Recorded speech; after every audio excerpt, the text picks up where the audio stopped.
Hello everybody, Timothy Bailey here with Project Learn. Another video for us today. Today we are looking at 7 common pronunciation mistakes. So this guy is having trouble pronouncing something. Let's start with this, however.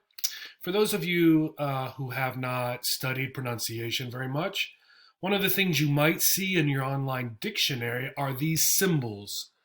If you don't see these symbols exactly, you might see many of them. There are different symbols sometimes that are used, but most of them are pretty common between all the different dictionaries. The importance of the symbols is for each symbol, there is only one sound. As you've already discovered, in English, the letters might have many different sounds. So the symbols, when you're learning a word, can only give you one pronunciation. For example, this big I here, okay, the sound it makes is the sound of this underlined letter, also an I, in sit. So anytime you see this symbol, it's I. Go down here, this looks like an A and an E together in the word cat. So this symbol is A for cat. Now don't be confused when you're learning this, when you're working with your dictionary, these are all symbols, even though some of them, in fact many of them, the G, the J, the W, look like the letters, okay? They are still the sounds. So for example here, this is not the letter M, this is the sound milk. This is not the letter B, this is the symbol for the sound B, as in bed. Okay, so often when students are working on pronunciation, it's difficult to separate sound and spelling, sound and letters. Okay, so let's start. Let's look at our number one. So our number one is between these two sounds here. Okay, the letters are the same. Both of these are the TH. Right? We have a lot of words like this. The difference, the first one, has vibration, right? Vibration. When you hit this little thing here, it goes and vibrates, okay? And we'll see that in a second. This one here has air, right? This is a little wind picture, right? So air coming out of your mouth when you make the sound. Let's look at a couple examples. There. Okay, so this one, the vibration.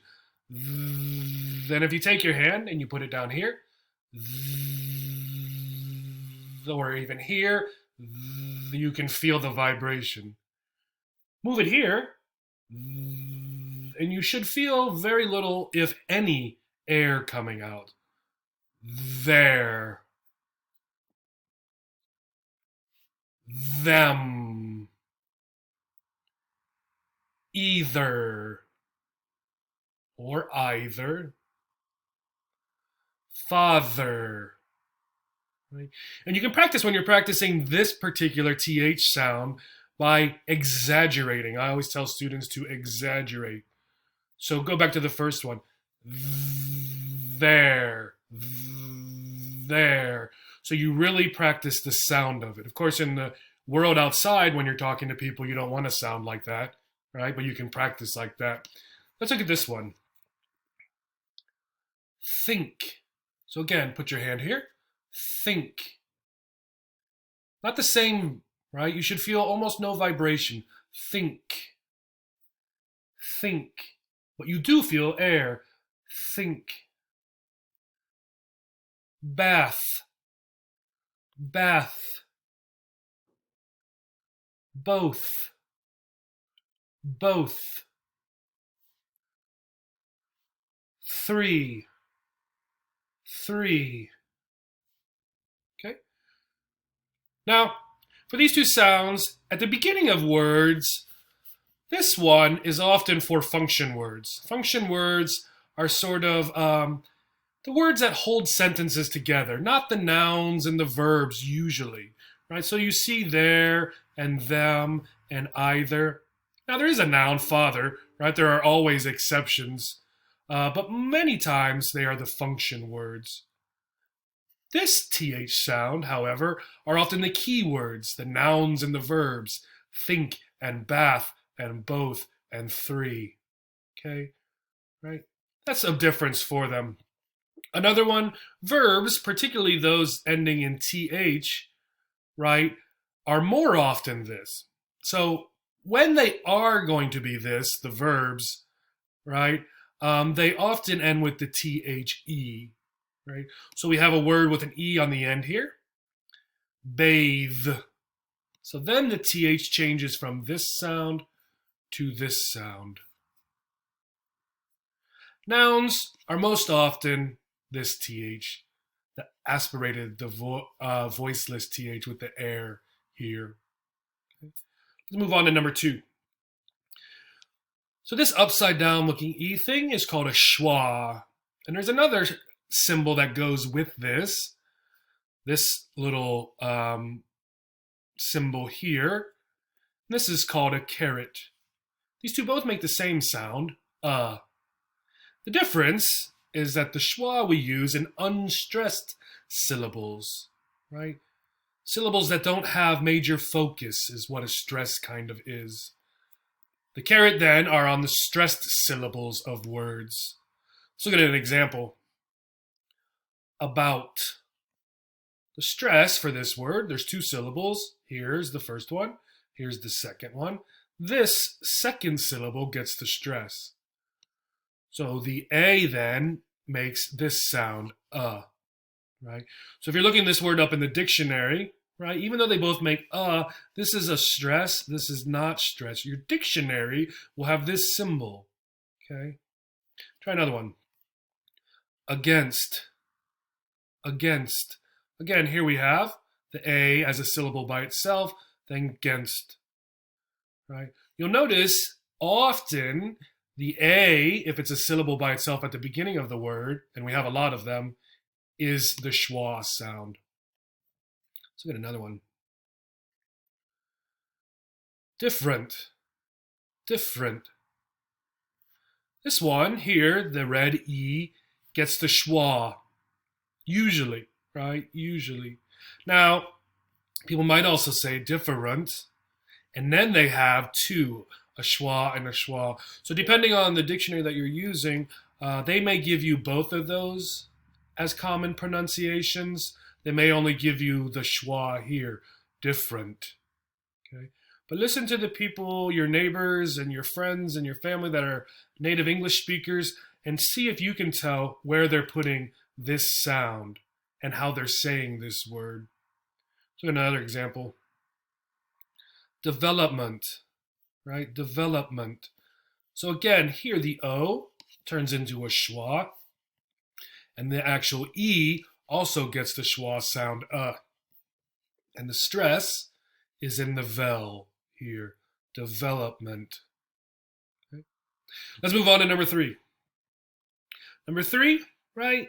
The L sound and the sound, L and R letters. This one, just like all of them really, is all about the movement in your mouth. For the L, we get our tongue moving out along the bottom of our teeth, right? Right? The R, the tongue sort of curls up around and stays away from the teeth. Look at some words here. Rice, rice. You say that, you can feel your tongue curling up in your mouth like this, not coming close to your teeth like this. So for students, often from Asia, from Japan and Korea, and some Chinese students perhaps, this word and the L and the R sounds are difficult for them. So they might say things like lice instead of rice. Try another one. Collect, collect. It's very quick, right? But your tongue does shoot out to your teeth.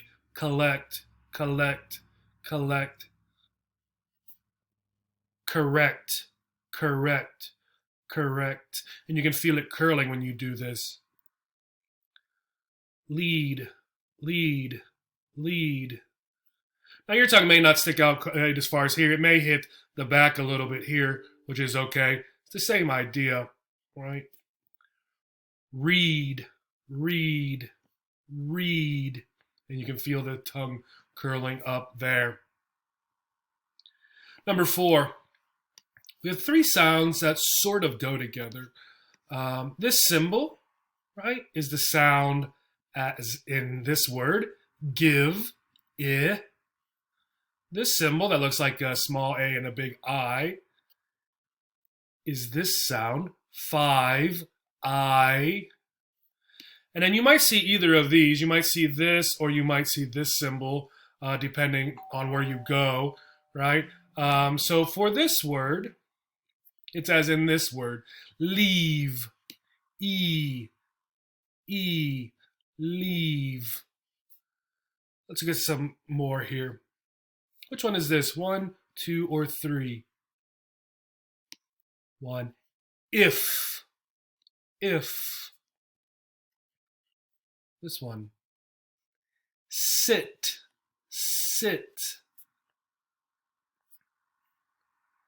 Seat.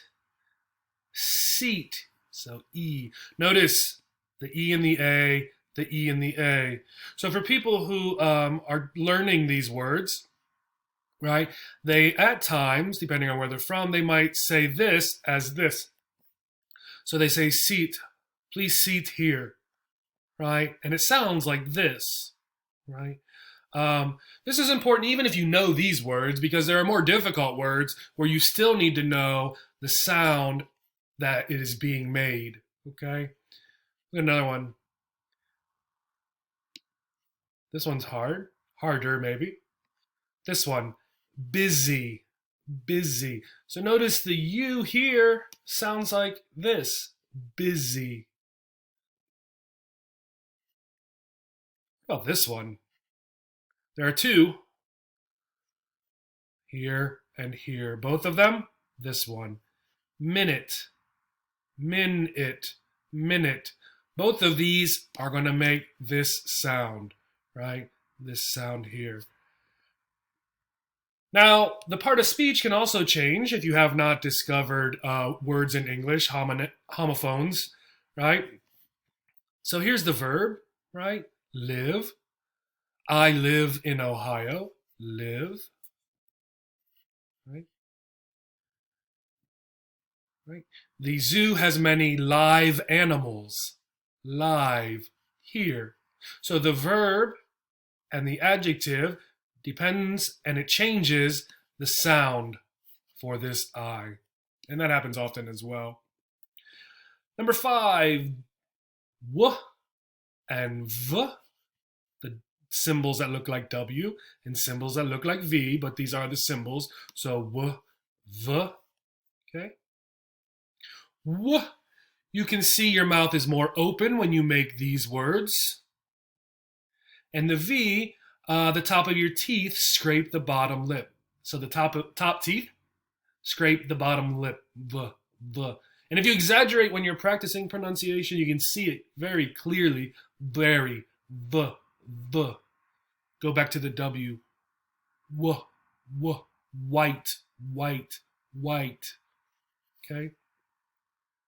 Here, I've used myself as an example here, so you can see when I'm making the W sound, how my lips work here. Water, water, where, while. You can see the movement of my mouth when I'm making those W words. V, look at my mouth here. You can see my teeth. I exaggerated a little bit. You may or may not do that when you're speaking naturally, but this is what your mouth is doing even if you can't see it. So look at the difference here with the W and here with the V. And then I have some words for you. Very, van. Okay. So you can see my mouth is doing something very different from what it is doing over here. Okay. Number 6. This is the letter E. So this one isn't so much about the pronunciation, right? This is the letter. This they sometimes call the magic E.